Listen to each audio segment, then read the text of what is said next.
Hey everyone, I'm Zach Candle. That's Z-A-K for anyone who cares. Welcome to a very special Zoo Tours video. I'm bored, I'm sure you're probably bored throughout all this too, so I thought why not keep the channel rolling by adding in some filler videos. If you couldn't tell by now, I actually do talk like a regular person sometimes, and it's nice to finally put out a proper face reveal. And with this, if you do ever see me at your zoo, do not hesitate to say hi. Alright, I asked you guys to ask me some questions, general or personal, and I was able to come up with 35 answers. They are in order based on how in-depth the question was. If I didn't get to yours, ask it below and I will comment on your post. Let's begin. Alright, to start off easy, what is your favorite animal? The two animals that get me excited the most and anxious to go see them right away are definitely whales and dolphins. Particularly orcas, which I will mention again later. But truly my favorite individual animal was Hairpin, the Sumatran rhino of Cincinnati, and I cannot express how grateful I was to live 20 minutes from him. Okay, next one. What software do I use to edit? I used to do iMovie until around the Arctic Ring of Life video. Then I switched to Final Cut Pro because I wanted something that could support 60 frames per second. But now I realize it's something that no one cares about. But regardless, I'm glad I have it and I do recommend it. When are you going to the Bronx Zoo?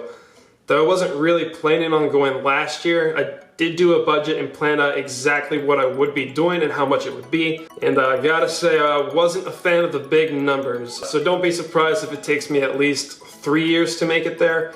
I know you guys requested a lot, but it is a tall order. What equipment do I use to film? Occasionally I'll use my busted Galaxy 10, my GoPro Silver 7, which of course I can't find, and mainly, and with this, my 18 megapixel Panasonic Lumix FC80 that can zoom pretty far. It's lightweight, has decent stabilization, and like a lot of cameras now, it can shoot in 60 frames per second. All right, next one. What is your favorite restaurant? Gotta go with and give a shout out to Skyline Chili, the greatest thing to ever come out of Cincinnati. If you're ever at the zoo and they have it, I recommend you try it, but the unwritten rule is, if you're not from here, 99% chance that you won't like it. Now as for zoo restaurants, the best dining experience I ever had was at the Busch Gardens Serengeti Overlook restaurant. That's designed, well, exactly as its name says. From just about anywhere in the building where you sit, you have a beautiful view of their 65-acre African savanna. All right, what new zoos do you plan on visiting in the future? Well, as some of you know, I did plan a trip to Dallas, which I was supposed to be at like last week. I was gonna get at least 6 videos from that, but anyways, compared to last year, I was gonna take it easy on the traveling. I was thinking maybe Henry Dorley, which is the most requested. Philadelphia was supposed to be after Dallas, DC Aquarium, SeaWorld Orlando, Tiger King Park, and the Oklahoma City Zoo were my ideal go-tos. But for those concerned, if that's the limit, just remember I'm gonna be doing this for the rest of my life and we'll have plenty of time to cover more. Do you only feature AZA zoos, and what is your opinion on AZA zoos? For starters, I feature places that will only bring in a larger audience and will make it financially worth the trip. Non-AZA type places like unknown sanctuaries kind of fit in that category, but I'll get to those later. I don't really have an opinion on places like that. If they choose not to be part of the organization, that's fine because companies like to follow their own rules, but as long as you know they're taking care of the animals, I really don't think it should matter that much. If I had to visit one zoo outside of the US, what would it be? Have to go with the Australia Zoo. The Irwins are the greatest animal dynasty out there, and I want to make a visit and kind of get a feel for the legacy myself. And it wouldn't be so bad if I covered it in the future and maybe the family gave me some attention with it. Do you plan on going to any zoos in the UK? Not anytime soon, that's more of a 10-year thing down the road. But if you want to see something like that, please subscribe to Stripey Yoshi, a channel that covers zoos on that side of the world and does it in a very similar way to how I do. Although, ironically, they've been doing it long before I ever did. He also does Zoo Tycoon and Planet Zoo content, and I'm willing to admit their narrating voice is way cooler than mine. Link to his page is right here. Next up, what is your favorite hippo exhibit? It took quite a bit of thinking, but I gotta go with Memphis. It's your typical hippo design, half land, half pool, but it's a good size and it allows the animals to go out of view when they're swimming, but not for too long, which was the problem I had when filming the hippos in San Diego. Who is your favorite zoo chatter? First of all, what are they talking about? Well, there's a great website for zoo nerds like us called zoochat.com where you can post all your zoo photos to the appropriate gallery. Scott Richardson, aka username Snow Leopard, is the reason why I became a zoo traveler. He has been to every single major park in America and has thousands of photos of their best attractions. And thanks to him, he inspired me to go see them all for myself. And, well, promised him that I would promote this. He also wrote this, a perfect guidebook to America's top 100 wildlife parks. He gives reasons on why you should visit each one, and look, he even has some of my photos. All of the proceeds go to conservation efforts, so go buy it. All right, now what animals usually have the highest quality enclosures? On my trips, I've noticed that there's two popular animals that always seem to never have it bad. That would be giraffes and whatever's mixed with them, and lions. Which I say that, but ironically, the two worst exhibits of those kinds I've seen were both at the San Diego Zoo. What's your least favorite zoo that you've been to? Like I said in my video that ranked all 25 zoos I've been to, I clarified that I've never been to a bad one before, but I guess I would have to go with Akron. No offense to the place, it's quite decent. It just has most things that I could see anywhere else. But I will cover it more on the channel, so don't worry if that was a concern of anybody else's. If you could work at any zoo, which would it be and why? I did actually work and volunteer at the Cincinnati Zoo for 6 years in their horticulture department. Nothing with animals, I'm not smart enough for that. But the zoo gardens are actually kind of a big deal down here. If they did pay well, I would definitely go back.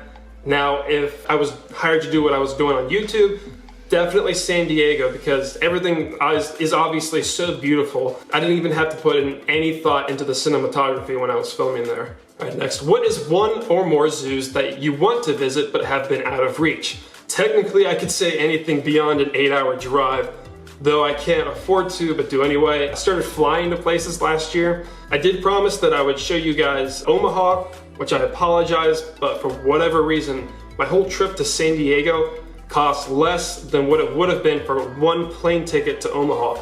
It's relatively not even that far away. Now, if we're on the subject of financial reasons, again, Disney's Animal Kingdom. So for those who've been requesting it before, yeah, that's a long way to come.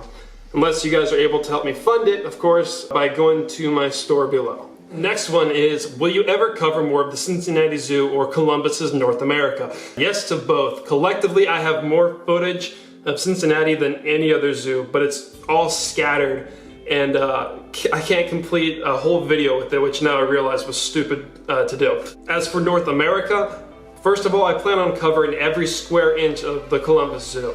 I did have all of North America filmed, but it was all on a memory disk. I put that in my camera. Camera said there was no memory, and I stupidly formatted it, deleting all the footage I had at the time, but yes, I will get to it one day. Kind of related, will you do any more of the St. Louis Zoo? I will be redoing Penguin Coast, Sea Lion Sound, and the bear section one day. I will create short episodes for the herpetarium, bird and primate houses. As for true tours, I guess I could show off the Red Rocks area, but it's just a little bit repetitive. So we'll see. I mean, I definitely will be covering in the future the new primate area when it opens. How did you get to all these zoos, and did you book hotels? I think I've been to 26 places that I've featured so far, which now thinking about it, that's a pretty low number. Up until last year, I drove to all these places. Furthest one I think was at the DC Zoo, which was nearly 9 hours. Doesn't sound too awful, but at that time, I worked 6 days a week, so I had to drive there, visit, and drive back. I was most affected when I went to Memphis. Endgame just came out. The movie didn't finish until 1 a.m. Of course, I was a mess about Tony. I went home and finished the Shed Aquarium's Wild Reef episode. Then I left, visited, came back the same day. So I think I was awake for like 28 hours, so I was tired of doing that and decided to fly. So far, I've only been to Houston and San Diego. And in that case, yes, I do stay the night. Okay, have you ever seen a zoo animal that surprised you by its real-life appearance? Yes, with the eye. I discovered it when I was 4 after watching a video on TV, and Cincinnati got them around 2013. And even though all you can see are their silhouettes, I expected them to be the size of like a squirrel, when in fact, they're like the size of 4 squirrels. Is there anything worse than going to a zoo that has a species you've never seen and it was off display? I think I've seen just about every animal that could be in a zoo, at least in the United States, so I don't really do species list hunting anymore. However, I did experience this with an exhibit. I was so thrilled to show you guys the Arctic Ring of Life. Top 5 greatest thing you can find in a zoo. And what do you know? Without announcement or warning, I came to find that the entire area was closed. And I had to wait 6 months before I could go back again.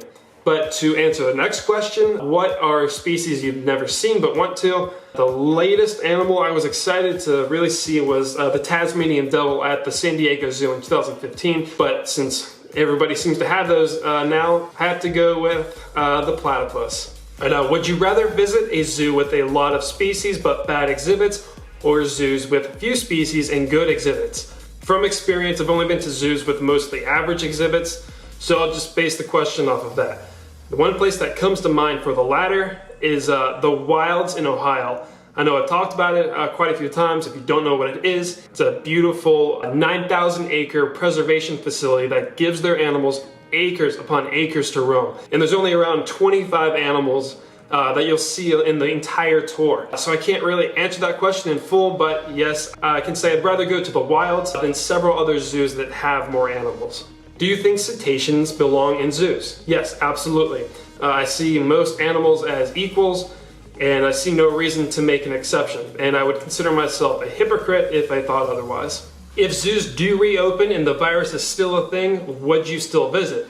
Absolutely, I have to get this channel back on track as quick as I can, but I will not go if there's restrictions. The 6 feet apart thing, indoor exhibits closed. Reason being is I don't visit zoos anymore to see animals and learn and enjoy myself. I go for business, which is why I'll never have a zoo date again. But anyways, if there are restrictions, then that means it just might be too difficult for me to film. And let's say I fly to Omaha and part of a crucial area to a big exhibit is closed, then I just wasted all that money, and so we'll wait and see. Speaking of which, if you were to go to the Henry Dorley Zoo, what exhibit would you do first? Though the African grasslands, Desert Dome, and Asian highlands are on the list, of course, if I had to choose just one, it would be the light jungle. What do you think are the core elements of a good zoo? Must have historical preservation behind it, at least one animal that no other place has, represent all continents, have a good breeding program of rare animals, and have a damn good marketing department. Alright, what do you think of Planet Zoo? Objectively, it looks like the greatest tycoon game of all time. It's realistic, your imagination can run wild, there's very little limitations, but personally, I don't like it. I'm just too used to the Zoo Tycoon 2 controls, and after a while, I did try Planet Zoo. I just couldn't get the hang of it. It's just unnecessarily overcomplicated, so unfortunately, you won't find me posting any videos of it. What are your thoughts on housing rare species with limited features in zoos versus using that space to house popular animals? Biggest and worst example of this, and some of you commented on it for that particular video, but I have to bring up Cincinnati's Roo Valley. Yeah, I get that a walkthrough kangaroo feature is popular amongst children, and Australia is the least represented part of that world in the zoo, but Sumatran rhinos, oryxes, babirussas, and more rare hoofstock that used to live down there. Losing the rhinos wasn't their fault, plus the paddocks down there really needed an upgrade, but overall it should not have been a kangaroo exhibit, and supposedly many employees agree. What is the most depressing exhibit I've seen? It used to be the Shark Tank at the Cleveland Zoo, but since they got rid of that title now belongs to the Cincinnati's Bear Grottos, which were built in 1937. And I kid you not, aside from the polar bear expansion in 2000, they haven't changed at all. There are 3 grottos, one for the Arctic bears, formerly one for the black bears, and currently one for the Andean bear, which now has 2 exhibits. Regardless, they should have been gone 30 years ago at least, but supposedly that's the plan within the next 5 years. What is your all-time favorite exhibit? I was going to make an updated list about this, but it wouldn't be that much different from the last. Without a doubt, the Ocean Voyager at the Georgia Aquarium. It's the only exhibit you'll see in the States at least, where you look around and even the parents are in shock and awe. It really is unbelievable to see and walk through the world's largest tank. And its finale, I can't even explain. Once you get to that window, you will never want to leave. And I don't think anything will ever top that experience. But warning though, it will cause you to annoy your friends on Snapchat. All right, one of my best friends asked, can you do a video on a wolf preserve? I've been holding off on it because I don't know how I'm gonna film the place, but I do want to give the spotlight to the Red Wolf Sanctuary in Indiana. A nice, simple appointment-only place that gives you a private tour of the grounds. You can get up-close encounters with their bears, of course, wolves, cats, foxes, and birds of prey. I had such a good time, I learned a lot, and I do want to give it the recognition this place deserves. And now, what is your most anticipated upcoming zoo tour? Honestly, none. I just showed it. I was trying to hold off on the Elephant Odyssey for as long as possible, but I figured, they'll love it. No one's doing anything right now, so why not? For my 5,000 subscribers special, it is or was scheduled to be the Shed Aquarium's Oceanarium, so let's go with that. Now, have you always been interested in zoos, and did you visit any of them during your childhood? Yes, I started my love for wildlife when I was 2, when my mom took me to the zoo and aquarium all the time, and I was immediately inspired. It wasn't until she took me to SeaWorld, Ohio, that made me really want to work with animals in some way. And from that point, her and I would usually take our own vacations, and she would always make sure that we'd go to that city zoo. I added these two together. What inspired you to start doing YouTube, and where did you get the idea for the channel? Those who've been around since the beginning know that I've had this since like 2012. Started doing simple walkthrough videos just to sort of get attention on zoochat.com, and I wanted to stand out from the rest of the members. And I also thought, well, no one does anything like this. And people seem to enjoy them, but once I covered pretty much the entirety of the Cincinnati Zoo, I stopped. Photography then became my hobby. By 2017, I became bored with that, and I realized there's no money in it. And then one day, my friend texts me and says, you need to start doing YouTube. People can make a huge living off of it. So I moved back to video, but added in some artistic elements. I knew nothing about the medium and started off truly terrible. Summer ended, I got a bunch of free time, and I realized in order to spice things up and maybe get people to watch these, I needed to add narration, which originally was an automated British man, because even though you couldn't see me, of course, I still had stage fright at that time, and that's why from like episode 1 to 25, my voice sounds really a lot less charismatic. And yes, for that reason, I will be redoing them. Okay, now, how do you choose which exhibits to feature? Now, this question I love because it was the most complicated to answer. Like I kind of mentioned before, I only feature zoos in their areas that will create views. Now, what I like to do is I will choose the zoo's 2 top attractions, feature their best one first to get people's attention so they can expect to always see something good from this place. Then I'll sprinkle in some lesser exhibits, and if I can, finish off with their second best realm. Now, how do I choose what exhibits are appropriate to feature? If I can narrate them, educate, make it over 5 minutes long, and if it's not too repetitive, then that's what I go with. And now for the last one. What advice would you give to new YouTubers that are similar to your channel? If you're going to do it like mine, I recommend doing it exactly like mine, because I've spent the last couple of years perfecting a formula that I might stick with forever. Forget what the subject is. The video should be all about engagement and what you can do to bring in a bigger audience. If your videos don't look like they were made by a whole team working together, then forget about it. You're going to start off slow like I did. Some ways I improved was getting better professional quality equipment. I used music to drive the scene. I changed my narrating voice to make it seem like I was talking to a group of children, but none of this matters if you don't have an artistic eye. I took inspiration from watching as many nature documentaries as I could, and that's why I make some of these intros as cinematically as I can. When people think of animals in film, they think of things like Planet Earth, and it's good to try to emulate that. As for looks, thumbnails are everything. If you're good at Photoshop, try that. If you aren't good at that, then just use the zoo's professional photos, and I'm sure they won't mind. If I had to sum all of this up into one sentence, only be satisfied with the video with the thought that if you showed it to Steve Irwin, you know he'd like it. If you want any examples of this, go to my Heart of Africa video and copy just that. And that is the conclusion to my Q&A. Thank you all for asking these and genuinely being interested or acting interested in my life through the zoo. And nope, I haven't given up on doing any tours for the channel, just waiting for everything to open back up, so don't worry. And I'll be doing this for as long as I can. Stay tuned, and thank you for watching.